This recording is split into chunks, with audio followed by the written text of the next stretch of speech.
Hello, personal productivity enthusiasts and community. Welcome to Anything But Idle, the Productivity News Podcast. Today's show is brought to you by Co-working Space by Personal Productivity Club. I'm Ray Sidney-Smith. And I'm Augusto Pinaud. And we are your hosts for Anything But Idle. This is episode 60, how to renegotiate or recommit to your goals. And we're recording this on May 17th, 2021. Each week, Augusto and I read and discuss the productivity and technology news headlines of the week. And so welcome to those of you who are watching us live and those of you who are listening after the fact. Hello. And so this week's theme, we have a theme we usually start the show with. And so today we're talking about how to renegotiate or recommit to goals. And so, Augusto, what are the things that you think about when it comes to what we consider renegotiation or recommitment to goals? In the sense of renegotiation, I tend to think about it a la getting things done or the GTD methodology, where we might renegotiate a commitment in that sense.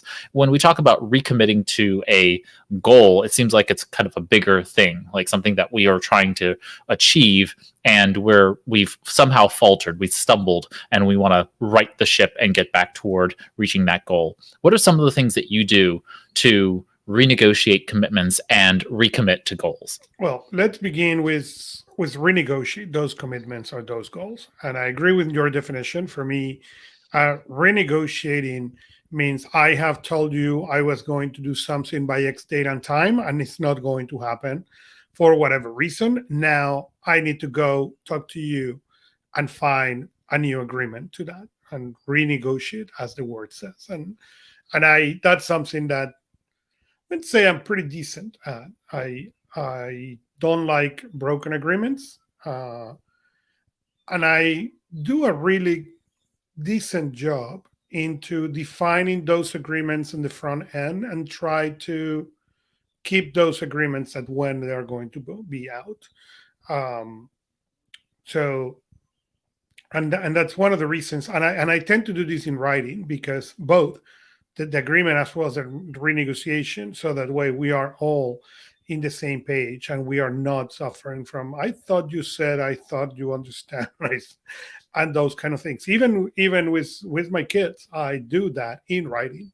So my son, at the beginning of the pandemic, was his birthday and he wanted to go to the Statue of Liberty, and that there is an agreement. There is a note on my iPhone who has all the things we were going to do on that trip, and it was renegotiated because COVID, and even that he has come a couple of times reminding me, hey, we have not done this. I then need to come and remind him, yes, we leave the date open because this happened.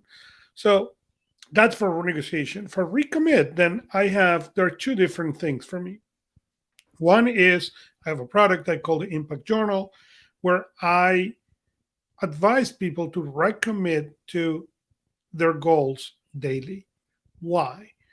The reason of that is simple. When you recommit to your goals daily, it's like you're resetting the compass on which direction you are going. When you go to these goals and you write them down every morning, what happens is you do two things. One, you clarify them. Two, and more important, you put your brain to work into find how you can reach to that point faster and better. So that's the first thing. The second kind of recommitting is, hey, I set up a goal that is not going to happen. I set up that I was going to have this first draft of this book, okay, by the 1st of May, and it's not going to happen until the 1st of June. And that's an actual goal that is being recommitted for me. I have a book that first draft, I'm reviewing that first draft, and I have done it already 2 times, and I'm still not happy. So I'm 2 weeks behind. And my co-author on this, it's aware that I'm 2 weeks behind, and the why. He's not happy about it, but that's a different discussion.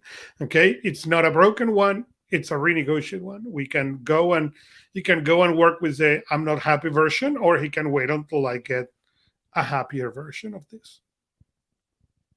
Yeah, I think you touch on some really important points. I mean, for me, I think that when it comes to renegotiating commitments, doing it as soon as possible is imperative for me. I try to get that person some kind of communication, and this is when, I feel mostly good about that renegotiation. I never feel good about commitments that are not going to make it on time. But there are just certain extenuating circumstances where that happens, and so you're going to have to renegotiate. The things that I find more difficult are renegotiating commitments with myself, and those commitments end up being really difficult to renegotiate because I see all of the various things that I want to be able to accomplish, and then I have to make the hard call of saying this is going to have to be punted into a later category, whether that be someday or a later time horizon, because I have other commitments that I've agreed to others in order to do. So in that sense, the renegotiation for yourself has to be some kind of, as it sounds like, renegotiation. You have to work with yourself in order to be able to determine, is this a priority right now, or must I move it into some later horizon? Or does it need to be removed completely? That is, the name of the game has changed and I no longer should be doing this thing. Many times my renegotiated commitments are, oh, that's right, this is not work I should be doing. I should be delegating this to other people because I'm a task hoarder. I am notorious for taking on all of the work and then hoarding that work because I want to do it all. I just actually enjoy the work. And so I end up not delegating. And so that renegotiation with me, most often than not, is, oh yeah, I need to actually pass this along to someone else to handle. And that will free up time for me to be able to work on what really are the things that I should be doing in my leadership role. When it comes to goals, I have a regular practice of reviewing my goals, and that gives me an opportunity and natural point in time to renegotiate them. I actually just went through that process in the last few weeks, where I've been recommitting to certain goals that I had kind of lost track of because all kinds of things going on with the pandemic and changing moods about what can be done and what can't be done. It has been really difficult to, say, coordinate with family and friends in terms of what's going to actually happen, because some people are vaccinated, some people are unvaccinated yet and trying to get vaccinated. And so all of those things happening really move the timelines on things. And so, there are just certain circumstances that underlie a forward movement on things. And so we have to be dynamic when it comes to these, but having a natural point in time. So for those of you who are maybe unaware, I start my personal year on November 1st. And since it's my birth month, I start my year when I was born and brought into the planet. So, so that means that come, November, December, January, March, April, May, come May, that's 6 months. So it's my half year mark. And so I'm going to do my semi-annual review at that point. And that's just a natural point for me to be able to do that kind of recommitting to larger goals for the year. And so I suggest just having these natural points where you can renegotiate with yourself in terms of commitments, that being on a weekly or monthly basis, and then recommitting to goals and having maybe quarterly or semi-annual moments where you look at the things that you have. And I use something called the major projects queue. And the major projects queue are a limited number, not more than 3 goals in all of my life domains or life categories, what I call life categories. You might think of them akin to areas of focus and accountability. I think about those items and say, okay, not more than 3 in any one of those categories. And those are the things that I'm working on toward the end of this year. And so if I complete one, I can add one onto that queue. But if I have not completed one, then I don't get to add them to the queue. And that is motivating enough, for me at least, to keep working toward larger goals.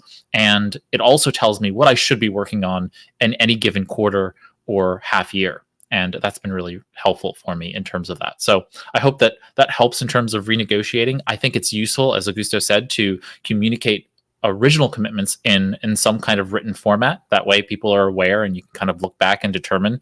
Many times I will say, oh, so-and-so was supposed to do that thing. And then they will say, well, did you tell me? And then I will say, yes. And then I can scroll back in my email chain or in my chat chain and say, oh, there you go. I told you that at this point. Or I can scroll back in the chain and say, I can't find it. I must have said it in some amorphous way. I delegated it incorrectly, or it just disappeared and I didn't do it, or I forgot. Everybody's human. So at that point you can be like, well, Seems like I didn't, but now I am. So now I'm delegating it. Can you handle this? And now confirm it in writing. Right, and that is the reason of the writing. The writing is nothing other than we are on the same page, because has happened to me and has happened, that this is the agreement that I thought, and this is the agreement that the other person thought, and now, yeah, I fail if that happening and that person reports to me. And the other thing that happened is when you send that in writing agreement, now people come and say, wait, I don't think I understand that. When that's verbal, people have a harder time coming back and saying, I'm not sure I understand. So that also helps in the efficiency. I said that there are two parts to be productive. One part is to really find things, but the other one is to reduce friction. Okay. And if you understand that people have a hard time on these things and you can reduce that friction, that helps significantly. And having in writing, you can come back and start understanding also how to communicate with people and how your own communication need to grow and evolve depending the different persons. Absolutely. So I look forward to hearing from all of you about how you are renegotiating and recommitting in your lives. So let us know how those are going. And otherwise, let's kick into our stories of the week this week. And so, Augusto, what is our first story of the week? Well, the first story matter. And okay, fine. The next story is a new Smart Tech Home Alliance, and it was around December 2019, before the pandemic. Apple, Google, and Amazon and other big names tried to organize into creating a standard for the smart home software and et cetera. And it's called the Smart Home Tech Alliance Matter. And I'm excited about it because even that I'm an Apple user, when we did the smart home in our house, we did it with Miss A because the difference was significant. And I wanted to test it and I wanted to play with it. And I didn't thought that it make any sense that the bulb that worked with Madame A was half the price of the ones who work with Apple. So that was a no-go for me. It didn't make any sense. But it will be exciting that the next generation, or maybe the generation after that, will work regardless what device. That will also allow multiple households to have different devices and really test the technology. In our house, everything is Amazon for that reason. Okay, after you start having some, now everything needs to be compatible with that thing in order to get in. But if I would love to have a Google Voice thing that I can call and test, but that is connected to everything. So I don't need to have 3 devices in each room because that doesn't seem appealing to me. So I'm excited about it. Yeah, so that people have an awareness, the Zigbee Alliance, which was the former name of now the Connectivity Standards Alliance, the CSA, they have now broadened their scope to be able to bring the Project Connected Home over IP, very pithy name, hence CHIP. They called it Project CHIP because it's connected home over IP, though I guess it would be CHOIP, but whatever. CHIP has now become Matter to, in essence, help people understand that they are working toward an application layer for this kind of situation where you're going to have multiple devices built by different manufacturers. If you can have a Samsung product over here and an Amazon product over here and a Google product over there, there's no reason they shouldn't be able to communicate in your home. And this is going to provide that level of standards. What I see here is the beauty of automation really coming to the fore and giving us that real rich ecosystem where I can say to Madam A or to Big G something, and it will be able to control devices no matter who the manufacturer of that hardware is.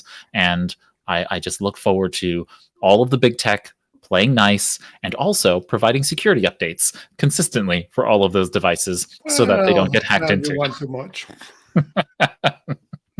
All right, almost guaranteed. The second one. They've got to provide some level of support for some number of years, lest they ruin their own reputation and brands because, over time, we're all going to get hacked in some way, shape, or form. And the more data that keeps getting leaked, the more likely those brands are going to lose out. So it's in their best self-interest to be able to do that. All right, onward to some Samsung, continuing the Samsung news about turning your phones into smart home devices. So this is their recycling program, right? Right, the upcycle program, yes, and we announced it in March here in April, sorry, here in the show, and now we have an article of actually how you can do it. At the time we announced it, there was no clear exactly which devices. Now we know that are basically 2018 and up. They need Android 9. So we're talking about Galaxy S, Notes, and C series. Again, 2018 or later. But still, it's really exciting news that this is coming, that this will be working and will be available for these devices. Even if I will love to see much older technology than 2018, I think it's a step in the right direction. Yeah, I bet it just requires the later software, and so they're just not going to be able to do it. But yeah, that's pretty good. I mean, it brings a whole host of potentially dead devices back onto the market, which I'm really looking forward to. So you have to install the free SmartThings app, and that will, in essence, give you the gateway to turning on the upcycling at home program. Very, very cool. All right, moving right along to some Google Pay news. Well, Google Pay is adding international money transfers, and that's a challenge for everybody who needs to deal with that. There are not that many vehicles. They are not easy necessarily to do, especially for small amounts. It's kind of what we have Zelle or Venmo here in the States. But when you try to send data abroad, it is cumbersome. I mean, it's not easy. It's not everybody can do it. So I'm excited to know that Google's starting to really look into this. I was not a user of Google Pay and recently installed it for some work reasons. And hey, I was surprised with some of the things they have. So the fact that they're trying to work with Western Union and Wise so they are going to start in India and Singapore. And the idea is to expand that. And again, this is designed for small transfers. Actually, they have a limit of $500 per transaction. Similar, by the way, to what Zelle have. Zelle has a $500 until you do a certain number of transactions with that person. So I'm excited. And this is all about fraud detection and making sure that they're capable of handling the amount of money moving and those kinds of things. And of course, this is the territory of PayPal and others in that market, and they're trying to gain some foothold here. We've talked about in the past, Google Pay is in the process of partnering with, I think, Citibank to develop a bank account directly inside of the Google Pay app. I think that's brilliant. A little late to the game, Google, but I love Google. But come on, Google, you're Google, you're Alphabet. You could have done this 10 years ago. So I'm looking forward to seeing them put a foothold in this, rebuild out their infrastructure here. They went from Google Wallet to Android Pay to Google Pay to now GPay/Google Pay, and they are iterating pretty well. They're putting in some Mint/Personal Capital type features into the application, doing this, person-to-person transferring. I don't know why they took away the web dashboard, so now you can't do that using the pay.google.com browser, but I presume part of this is just security issues, and we'll see going forward how they manage some of these pieces. But it's a good development on the whole. No, it is good, and it could be really interesting because when you go outside of the United States, the reality is the majority of the phones are Android. So if they can make this happen, they can turn themselves into the currency management in many, many, many countries. India and Singapore being two of them. Yeah, now they just need to add a cryptocurrency wallet. Anyway, moving on to a little bit of Google Chrome news. Okay, Google Chrome on the iOS finally got an update to version 90, and with that they go widgets. They go 3 widgets. One is a game of a dinosaur. Sorry, I don't play the game. I didn't even install it to test it, but these quick actions search and the Dino game. So you jump with Chrome Dino from your home screen. Yeah, so if you've ever gone offline, you'll see the Chrome Dino game. It'll appear if you go offline, and you can actually just play the game with your space bar. So that's where the game came from. They've just turned it into a widget now because people use it as kind of like a stress reliever. It's like a widget spinner, fidget spinner, whatever they call them. Right. It's kind of that kind of thing where it's just a mindless game where you're jumping over cacti. Or you're ducking under birds and jumping over cacti. And so they've added that component just as a bit of fun.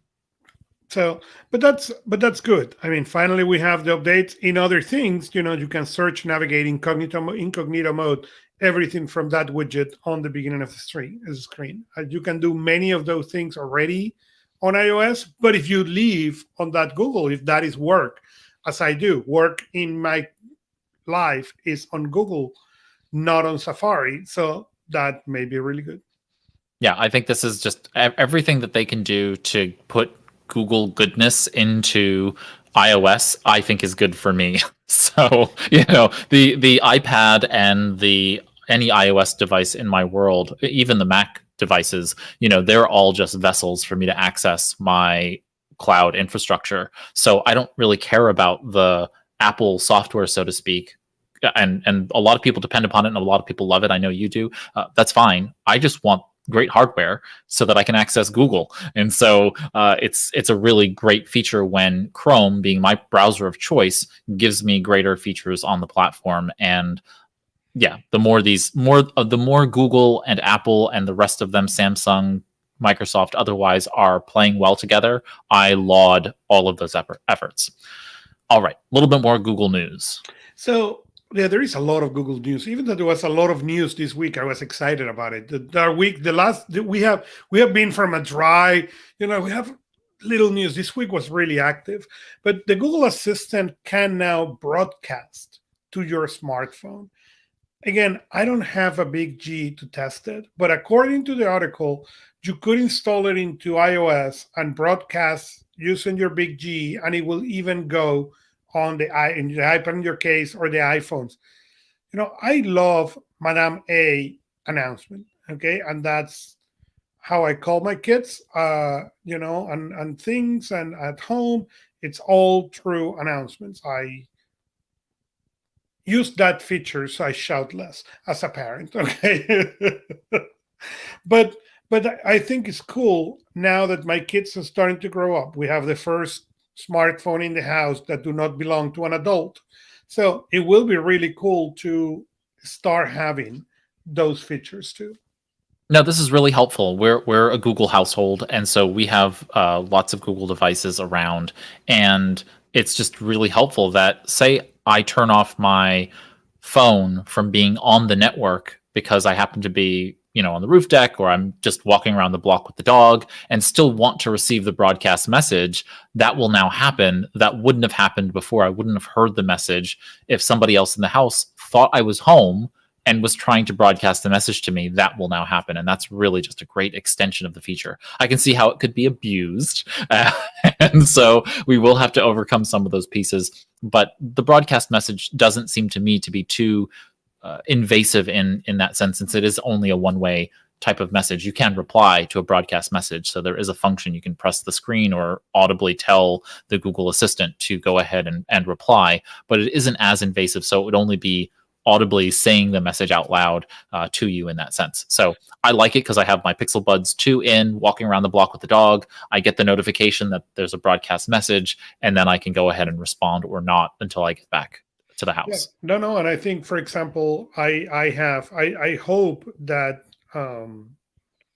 Amazon comes with something like that. I have Amazon on my parents exactly for that reason. If they need to, they can broadcast to one of the things and one of the Echoes, and it will be really nice to get them when I'm not here, when I'm not on the network. So I hope that comes everywhere. All right, next up, continuing on Chromebooks now. We got a little bit of Chromebook news. Chromebooks, apparently, you can use Google Handwriting recognition on Chromebooks with no network. And there has been for years understanding that in order to get that, you need to have that connected to the web. So the artificial intelligence work and recognize all this. Well, Google has worked it so you don't need that anymore. You can be offline and the handwriting recognition will work and do all the job. Now that is embedded or cooked in the software. And that's really, really exciting. Yeah, this is the same direction that they took with natural language processing as it came to spoken word in the keyboard. So in Gboard, or actually in the Android operating itself, you used to have to be connected to the internet for it to receive your audio. It would process it, and then it would download the written text. They got the library that basically helped manage the natural language processing small enough to just basically live on your phone, and it pushes little updates on occasion. But otherwise, when you speak now into Android, it's doing all of that processing locally really, really quickly. And now here we see handwriting recognition reach that level where they download that database of machine learning code once, and then they update it incrementally as it gets better, but you basically have the blob of code on your machine, so you could do it faster, more expediently, in and without connectivity, which is what you would want. I mean, why would you want to have to be connected to be able to handwrite into a device? So smart. Fantastic. All right, more Chromebook news. Okay, we are going to jump up and down with this news. Google announced that there are going to be new docking stations designed for Chromebooks. Yeah, you can go Amazon and buy them, but then firmwares update or don't update, and then things get broken. And this is the first time that Google comes and said, nope, we are going to build some, and then we are going to make sure that their firmware gets updated alongside with Chrome OS updates. So that is really, really, really exciting.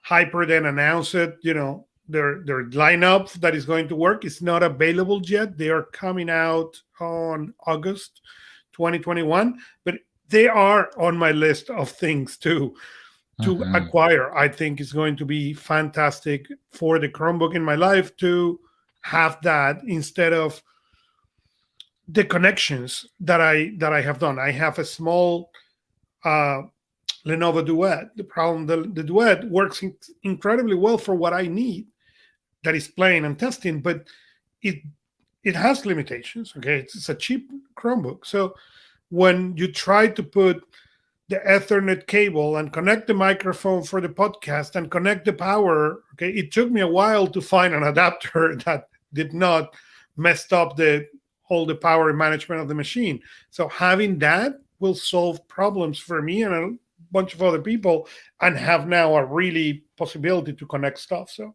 I'm excited. Yeah, your Chromebooks typically come with very few ports on them, and so there are some higher end ones that come with many more ports, but they typically come with only a few ports. So now you can plug one USB-C into these docking stations and get the panoply of power, plus every other kind of access port that you're going to need, or access adapter that you're going to need to be able to connect many devices. And I can see myself even getting one of these, having external monitor, be able to just plug in, Chromebook, and now turning a laptop into a full desktop environment in those ways. I've been eyeing the Samsung Galaxy Book Pro, and so I really do think that it could be powerful enough for that purpose of having a HyperDock, plugging in, and then it just becomes the desktop machine once you plug it in. And so I'm really looking forward to seeing the reviews on the Hyper docking stations, as well as Targus. Targus has also announced that they're going to be doing this as well. So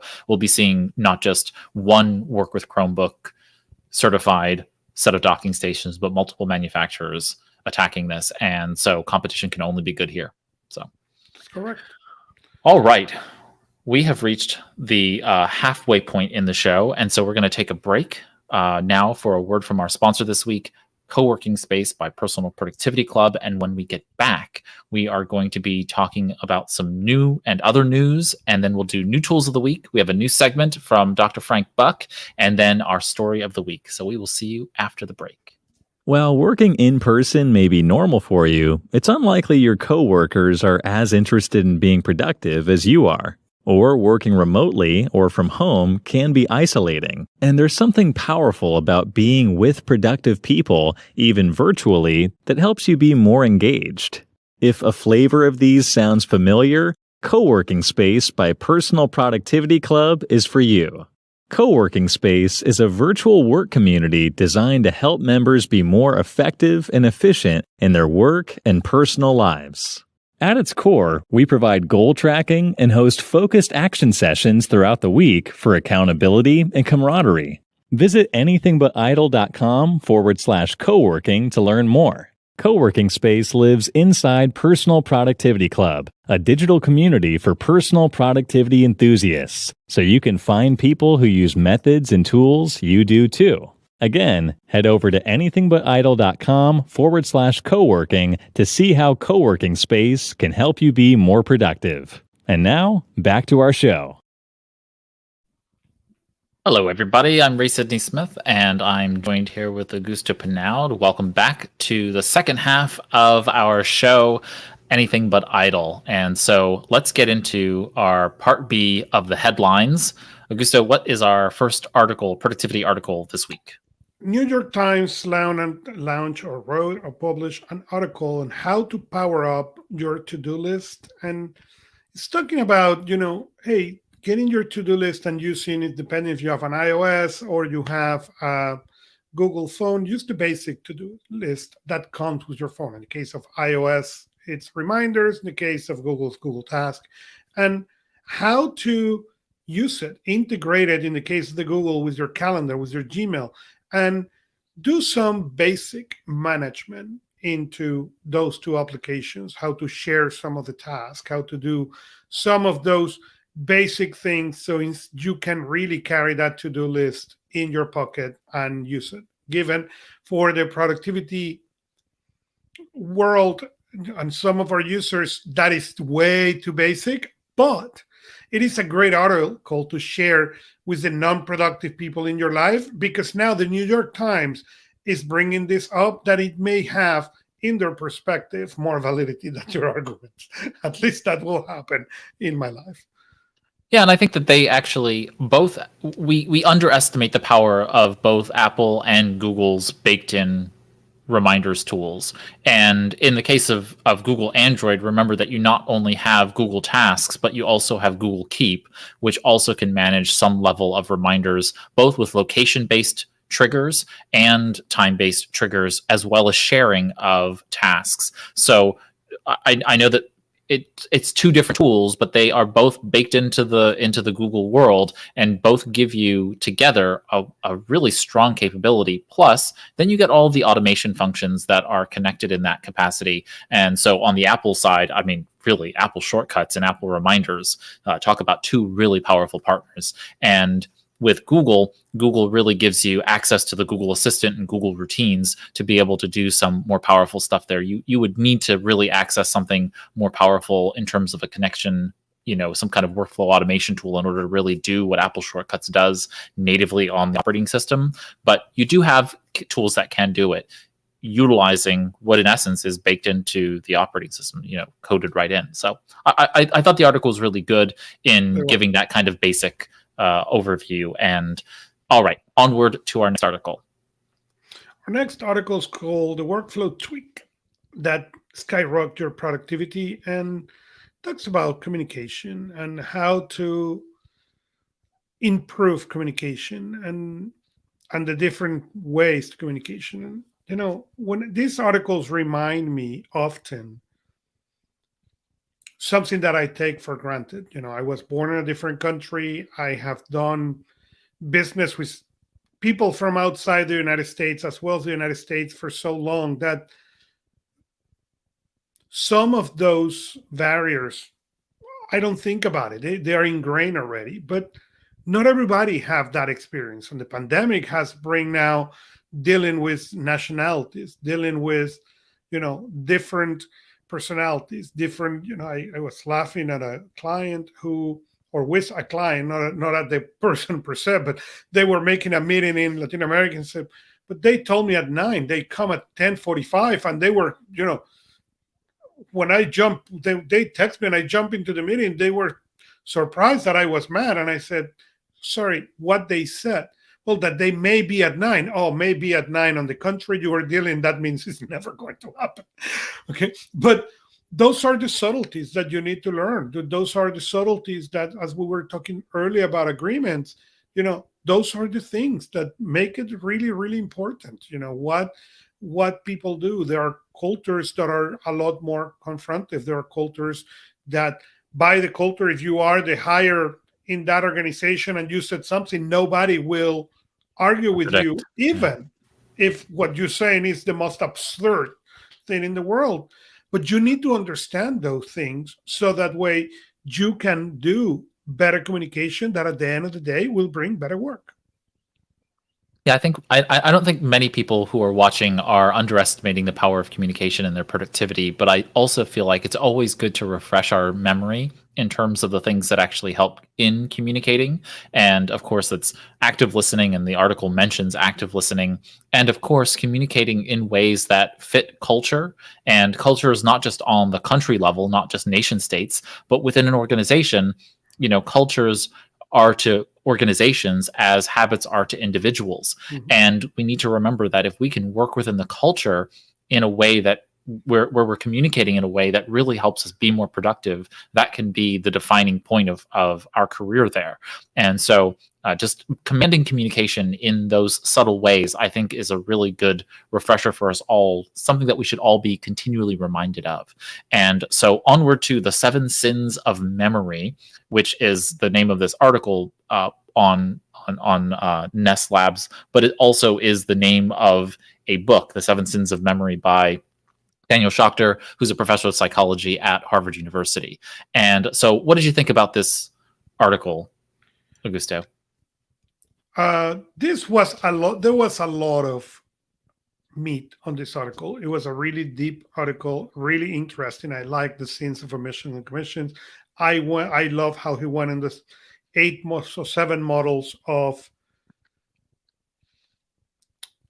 all this, and he talks about it on the sense of memory. And it was really interesting because as I was looking and reading into them, I could see specific instances in which I have, been present or guilty of all of them. So it was a really good reminder to pay attention to those things, and because you forget. Yeah, so the 7 sins are transience, or how our mind forgets things over time; absent-mindedness, forgetting, something very, temporal, like where did I put my keys or something like that. Blocking, which is the tip of the tongue thing. Oh, it's just on the tip of my tongue. Misattribution, in essence, claiming something that you have done by virtue of mistake, or misattributing somebody to a quotation, for example. Oh, Plato said that, but really he didn't. Suggestibility, our ability to be able to have and be persuaded to believe things that aren't true. Of course, biases, we have lots of them. And then persistence. And in this particular case, what they mean is sometimes, quoting from the article, it says, sometimes we'd rather forget, but our brain is not letting go of the memory. So in essence, this ability for us to hold recall even when we don't want to. And this happens when we, say, ruminate, or we have anxiety about something because we want to let go of something, but we can't. And so those are the 7 sins of memory. And the really, I think, good part of this article is actually then what the author calls the 7 penances of memory. And so Professor Schachter then goes into these items that we can do in order to overcome what in essence are the 7 sins. We can, and I'm quoting here from the article summarizing the professor's work, but it says, obtain information quickly after an event when it is fresh in people's minds, using a prioritized task list, take notes from events, including meeting minutes, record important events and milestones daily, use neutrally worded questions when soliciting information, understand the basis or perspective of the person providing the information, and then finally, 7, understand and recognize the symptoms of PTSD, or post-traumatic stress disorder. And so these are some really good, I think, memory components. I don't think they're all of them, but I thought they were useful in us really understanding that memory is fallible, and one of the core features of humanity is that we can forget.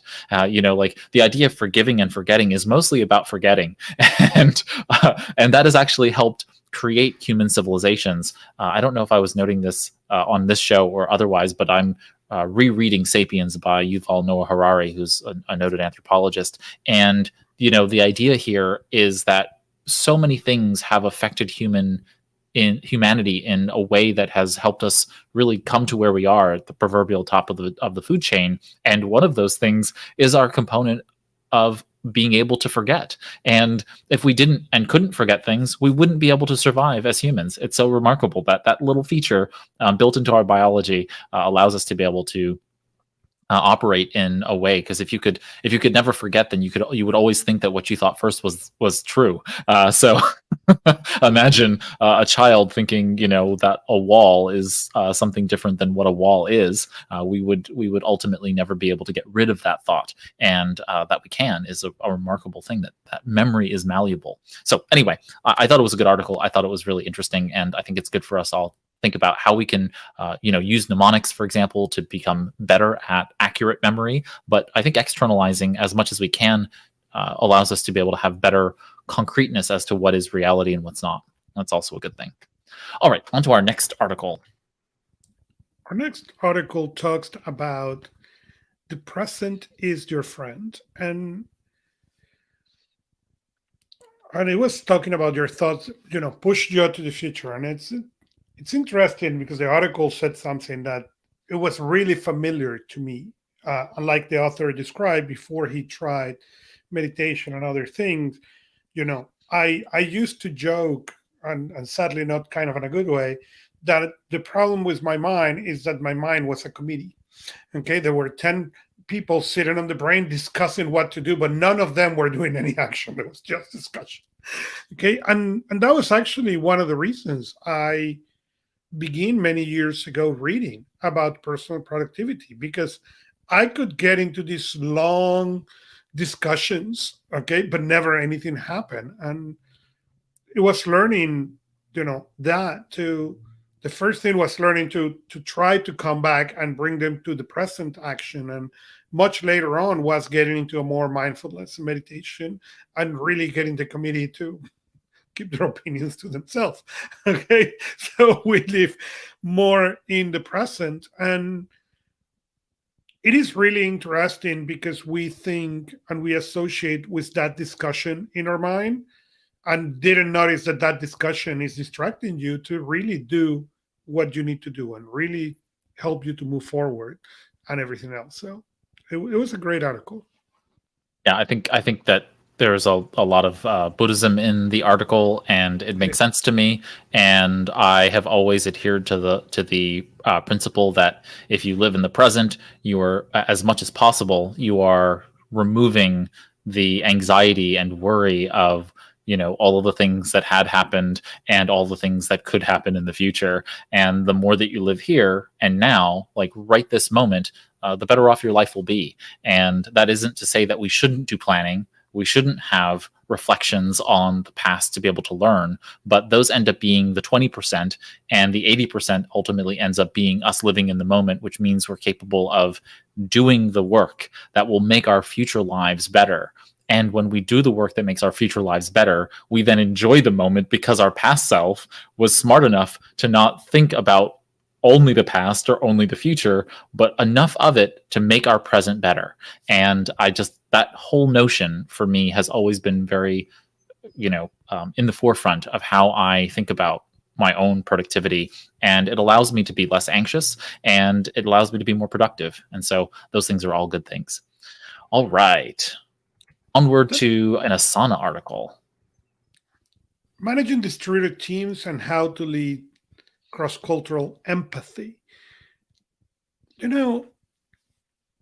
And we were talking earlier about that, and the article mentioned, start with your own education, what you know about that cross-cultural thing. And again, working remotely, it's going to stay. It may be hybrid, it may be many things, but some of them are not going to slow down, are going to increase. Organizations has been able to discover there are certain advantages of this. So we have really made a leap. But that also means we are going to be working in different time zones, in global holidays, in different culture, and into different understanding of the same thing, and how you react with certain people will work differently when you're working with others. So it's going to require us to try to find that common ground. One of the things that the article talk is about share a meeting agenda and capture action items. And over the years, I have discovered that if you send me a meeting without an agenda, what happened is I come with what I call the plan B. Okay. And what I call the plan B is what I'm going to do in your meeting that you send me no agenda. Okay. AKA my own agenda to that meeting. Okay. And that on a remote world is even worse. Okay. Because with enough technology knowledge, nobody will know that you're not paying attention to that meeting. So the meetings need to start there. What is the agenda? Okay. And the second part is we need to capture those action items. As we said, in writing, what are those agreements? I come to enough meetings in which there was no agenda. We meet for an hour or two. Okay. And then out of the meeting, okay, and what is the next action items for everybody? And the meeting is gone. People went, left, and nobody's clear. And then we get to the next week or the meeting, follow-up meeting 4 days later, and it's like, okay, people, what you did? And everybody's like, nothing. Did I need to do something? I'm busy here.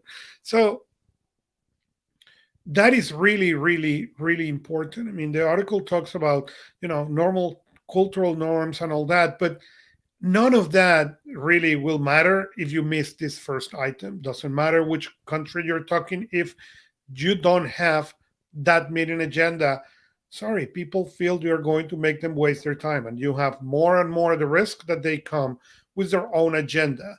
So yeah, I think you're absolutely right on the meeting agenda. Second to that is just my soapbox about time zones. I do not hate anyone, but I really, really dislike time zones. And so we should get rid of time zones. We should all just be on a universal time and be done with it. We can do it because airline industry does it. They're all on a universal timeline, and so they live all in the same time. Whereas the rest of us have chosen this really crazy notion that somehow we're all in these different time zones. There are some time zones that are half-hour difference versus an hour difference. Like, what kind of planet are we on that we're all working in these different weird times? So I think get rid of the time zones. And then, of course, I think the other point here is understanding that there are global holidays where, like right now, Eid is going on, and if you don't know that it's going on, then if you're working in a globally distributed team and they're celebrating a holiday and you're being kind of culturally insensitive to that by virtue of maybe hosting a meeting at that time when people are going to be out of the office. And so we just have to be more mindful of that if you are working in a globally distributed team. And so that's kind of one of those things that I think is important. If you're just working all within your own culture, in your own time zone, then man, I am jealous because it makes it easier, right? But at the same time, it also is quite fascinating to me. I've learned so much by working with people around the world in different parts of the country, and you just get this, I think, richer experience, and that's very subjective, but I feel like it's a richer experience in my life by having worked with diverse people with diverse backgrounds, and their experiences end up being novelty to me, and that's, I don't know, I just find it a way that I can expand my own abilities, my own ability to communicate better with people cross-culturally and otherwise, even when I am here in the United States. I've spent many, many years in the Washington, D.C. area, for example, and I come across so many people from other places in the world, and it's just kind of a fun thing to be able to relate in ways that may not be just about those things that are primarily American things, right? You can find things that are both unique, but also similar between cultures, and I think that's always a fun thing as well. So extending the olive branch in this way to work in a globally distributed team in this sense, I think is not just about the work that needs to be done, but also enriching yourself and making yourself a more competent professional in the world. Because if you're capable of better working with many different people, then you're more likely to be productive with those people, and I think that makes you a valuable employee. All right, our final article in the headlines.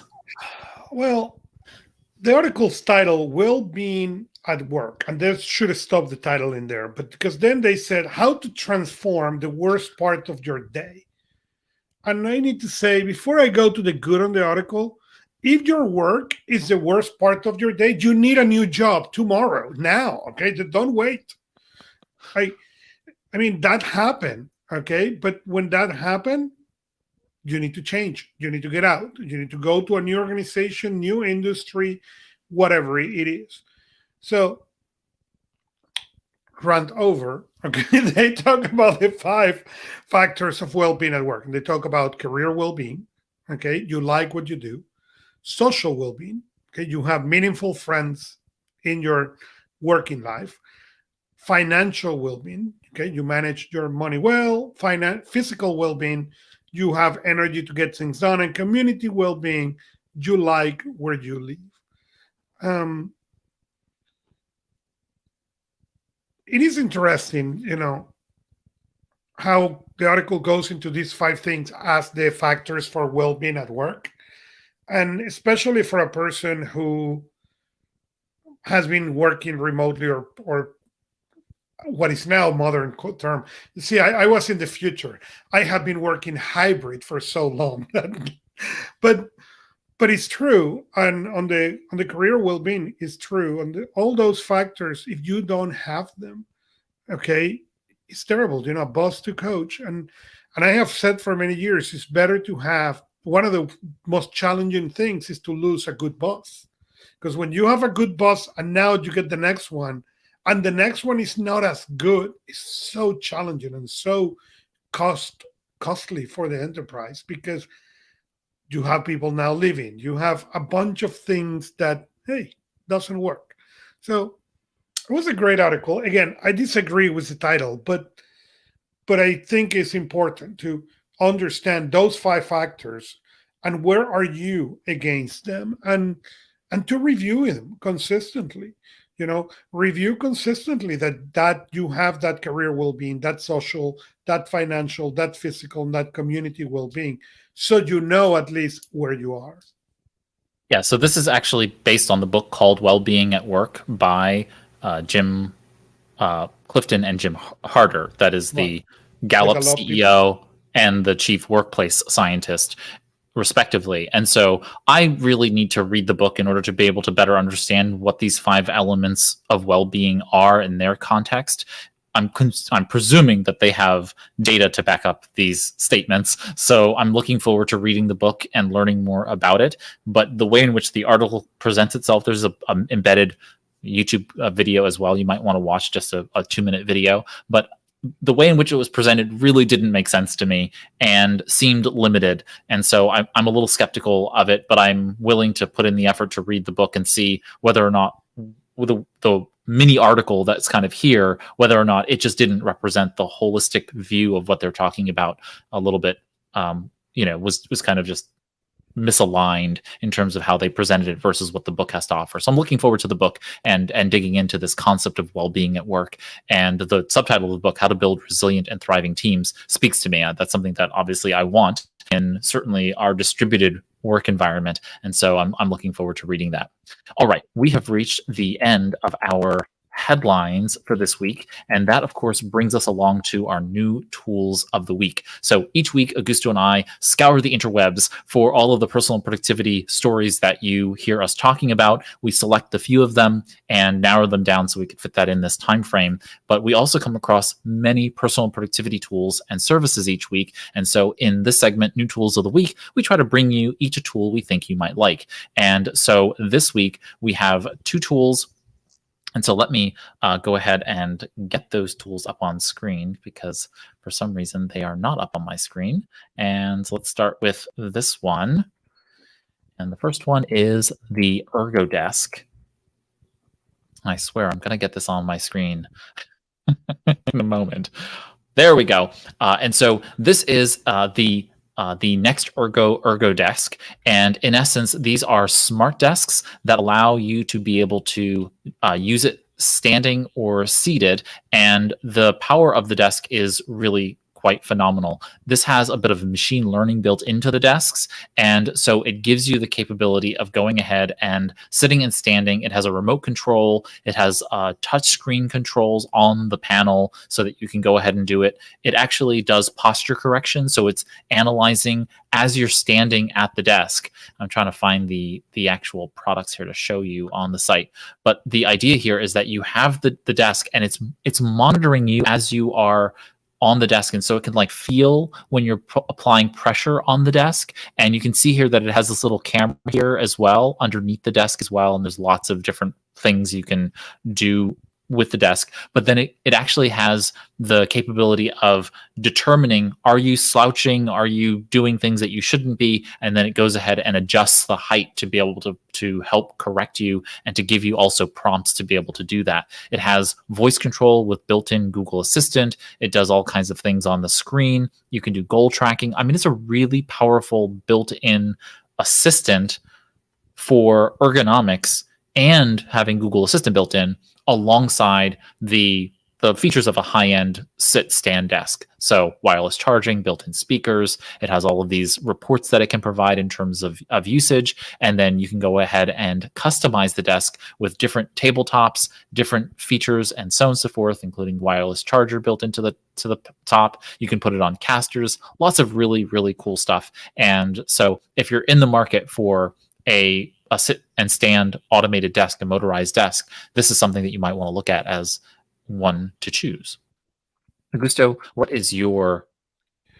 So since you pick a desk, I pick a desk. The website of Ergodesk is the most awful website you are going to find on the web. I have said that multiple times, but the desks are incredible. I struggle with my home office at the beginning for many years, how to make it work. I like to work in the couch. I like to recline. I like anything but the traditional desk position.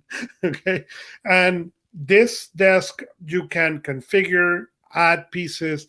So I have on mine one set of computers that you're looking at me right now from the camera, and I have another set on the left, all in the pole, and you can add shelves and you can add stuff. And all the pieces are compatible. So as things change, or you decide to change, or you want to add more, you can, go and get more pieces to make your desk. I've been using them for a really, really long time, and the quality is incredible and the product is fantastic. Wonderful. So that's the Air Desk, and it comes with all these modular pieces that you can purchase in essence. You can use it for other things. It looks like you can use it for a projector and other kinds. Yeah, you can do projectors, you can do servers, you can do desktops, you can do anything, and it really can compact all if you want to. Fantastic. Wonderful. All right. So that is new tools of the week. And that brings us along to our new segment. And so in this segment, we try to rotate our various contributors to the show. And this week we are launching a new segment called Why Don't They Teach This in School? And this is going to be Dr. Frank Buck.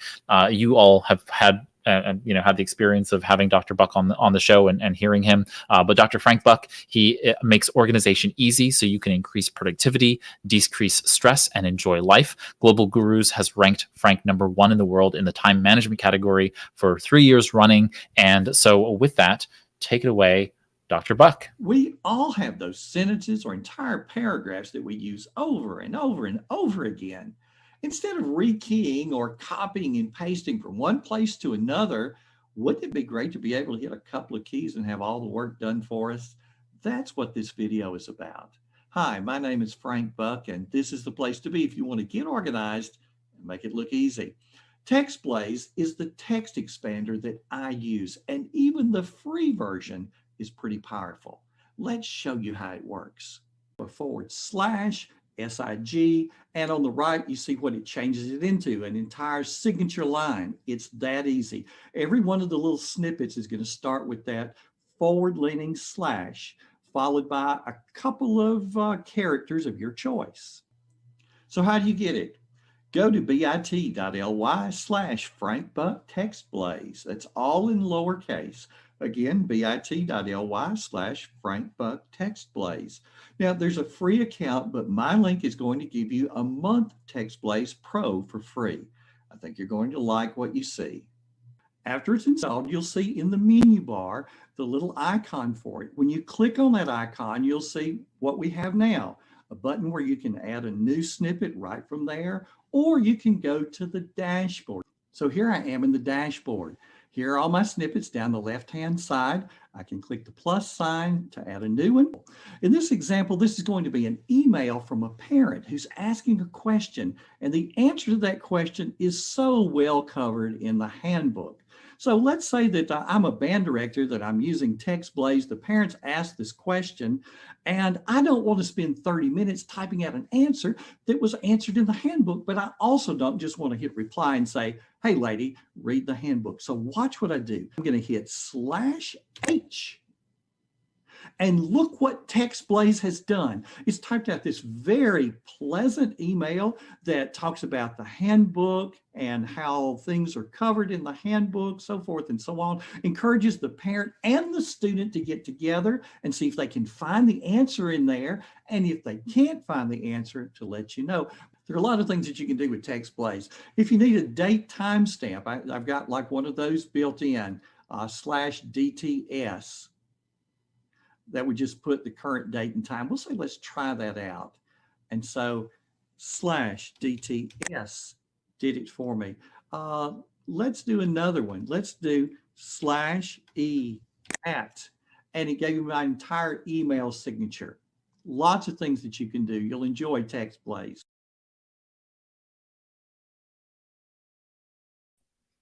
All right. Thank you, Dr. Buck, with his demo of TextBlaze.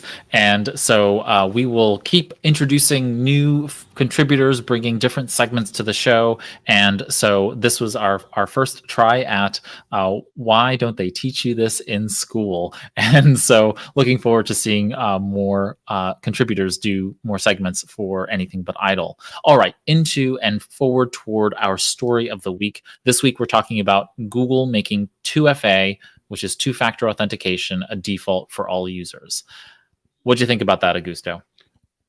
You know, I think it's fantastic, even if Google don't want to call it two-factor authentication.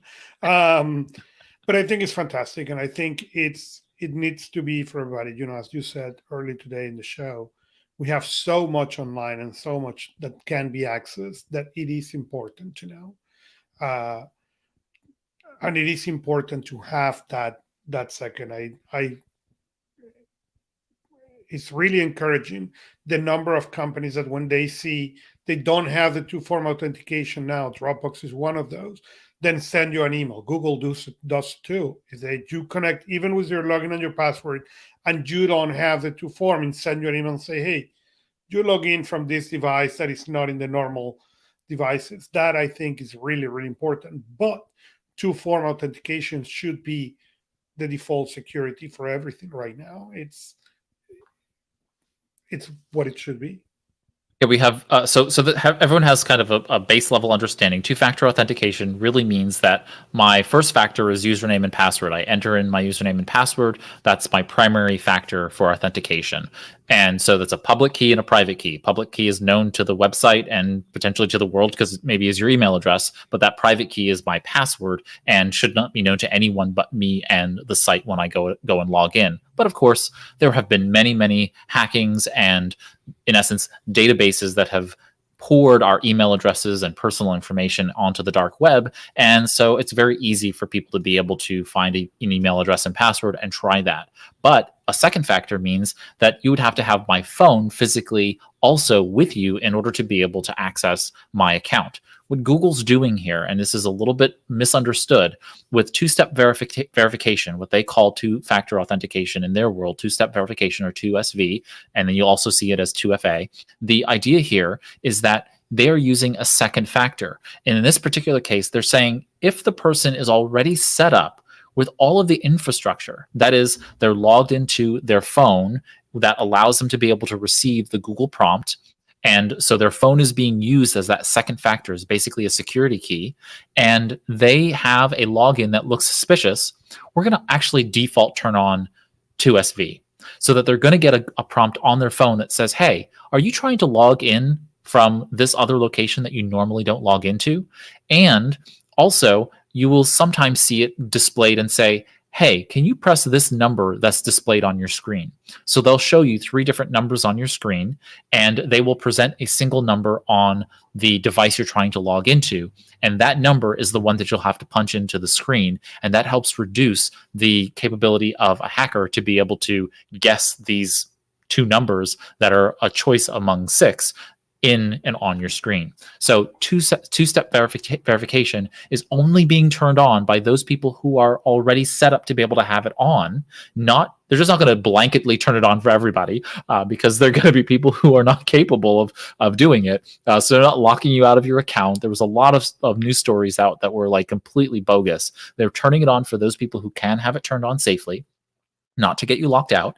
And that way they can lock out the hackers, the bad, I like to call them cyber criminals because it gives hacker a bad name, because there are good hackers out there, ethical hackers and other folks who are doing good code. But cyber criminals will be locked out by virtue of us defaulting into 2-step verification. This is phenomenal. This is fantastic. As Augusto said, I hope that everyone goes to this, and eventually, everyone should have 2-factor in terms of services online, and we should, as consumers, be looking for it and turning it on proactively. You can go to TWOfactorauth.org. That is 2-factor as in authentication, so AUTH.org, and it will present with you a website. It'll redirect you to the site that hosts this, that tells you a list of sites that actually have 2-factor authentication. You can learn how to enable it, all kinds of really good things. But if you go to 2factorauth.org, you will learn about 2-factor authentication and get it set up on your various devices. So I highly recommend it. And you have many different applications that you can use. It's usually free. I mean, all of the authentication applications are pretty much free. Google has their own, Microsoft has their own. You can just install those tools and use them, and they're very, very convenient. So I think it's great that Google is making 2-factor authentication or 2-step verification default for users. So with that brings us to the end of our stories this week. Yeah, we have a couple of announcements. One is Francis Waite. It's doing an event on the 20th. Sorry, my screen is now too small. All right. May 20th at 7 p.m. Eastern Time is self-assessment, the way to better task management. And there is a link, and basically it's, do you have improvement in your task management? If you're already a productivity nerd, some people return to the stuff they originally learned, but there is a better way to do an in-depth assessment of your current system, not the components, but the whole thing all at once. That's why I'm having this seminar. So this webinar, Thursday, May the 20th at 7 p.m. The second announcement is Personal Productivity Club, who was sponsoring this show today. On May 19 at 6 p.m., it's having an event that is free. It's Created Calm, a relaxed yoga class for all ages and ability with Matthew Glenn. And you can join Personal Productivity Club for free and attend to this event. And next week, on May 25th at 6 p.m., also in Personal Productivity Club, Dr. Frank Buck and myself are going to be talking about task-based collaboration in Remember the Milk and Todoist. So we're looking forward. Also, tomorrow you will find more news that we will not able to cover in the show. A bunch of them actually this week. Excited about it, and more. So thank you. Fantastic. Thank you, Augusto, as always, for helping me put on Anything But Idle. It's my pleasure, always. And with that, we've covered the productivity news for this week. If we missed a story, it's not in the list of extra stories that are on the show notes page when it comes out. Feel free to let us know at Anything But Idle. We have a contact page there. If you go to anythingbutidle.com, you can let us know from there, or you can tweet or DM us on Twitter at Anything But Idle. We've got our DMs open, so you can always direct message us there, and we can figure out how to add it to the show notes. If you have a question or a comment about anything we've discussed during the show, feel free to leave a comment as well on anythingbutidle.com. It's anythingbutidle.com/060 for this episode. All the episodes are numbered, so each episode number takes you directly to that episode page. So anythingbutidle.com/060 will take you to this episode, and then of course the respective numbers for the other episodes. While you're on Anything But Idle, you'll find our show notes, and those include links to all the stories, tools of the week, our segments from the contributors, links back to those folks, and any extra stories we didn't cover. It also includes text transcripts, both the readable one. You click on that read more link, it'll expand it, and you'll be able to read it while you're watching or listening along directly from the page. You can also download it as a PDF so that you can take it onto a tablet or whatnot, make notes, and listen and follow along as well. And so feel free to rate and review us in the favorite podcast app if you're listening after the fact. If you're watching the live stream, feel free to subscribe to the YouTube channel. That will, of course, give you notifications when new episodes come out or when we go live by clicking that notification bell and making sure you turn on the notifications. And so with that, we will see you all next time on Anything But Idle. Thank you all who attended live. Thank you for listening after the fact. And here's to your productive life.